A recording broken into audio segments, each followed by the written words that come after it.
बोलो छठी मैया की। लाल ही घोड़ा छठी मैया गलिया गली घूमर गलिया फेरिया डारई हो बहिनी के हो तई हमारा सेवकवा पूजनिया हमारी कर तई पूजनिया हमारी कर तई हो बहिनी के हो तई हमारा सेवकवा पूजनिया हमारी कर तई पूजनिया हमारी कर तई हो। भीतरा से निसरी बाझिनिया ता मैया से पूछाई मैया से पूछाई हो मैया कवन रोजन के कारणवा गलिया गली घुमरियू नगर फेरिया डारियू हो मैया कवने परोजन कारणवा गलिया नगर फेरिया डारियू हो। इतनी बचन सुनी मैया ता बजनी से बोला ही बजनी से बोलाई हो बेटिया जुआ है छठिया ललैया तब फेरिया डारे तब फेरिया डारे हो बेटिया जुआ है छठिया ललैया तब फेरिया डारे तब फेरिया डारे हो। इतनी बचन सुनी बाजिन त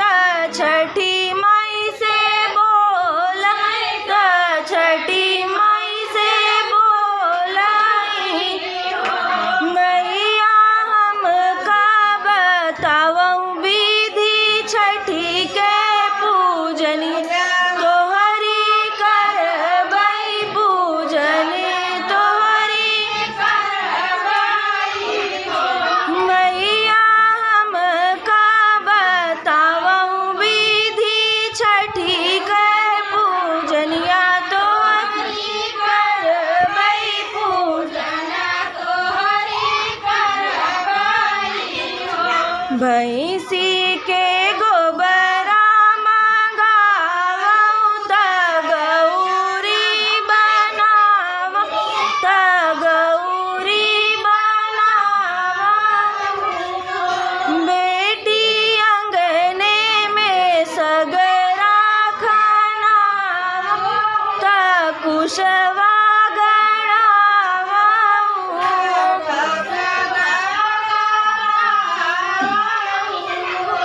बेटी अंगने में सगरा खानावऊं त कुशवा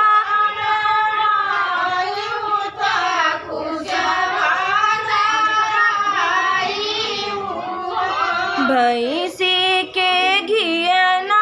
मंगावऊं त दियना जलावऊं त दियना जलावऊं बेटी आपन पुतवा बोलावऊं नहीं छठिया नहीं छठिया बेटी आपन पुतवा बोलावऊं नहीं छठिया नहीं छठिया इतनी बचन सुनी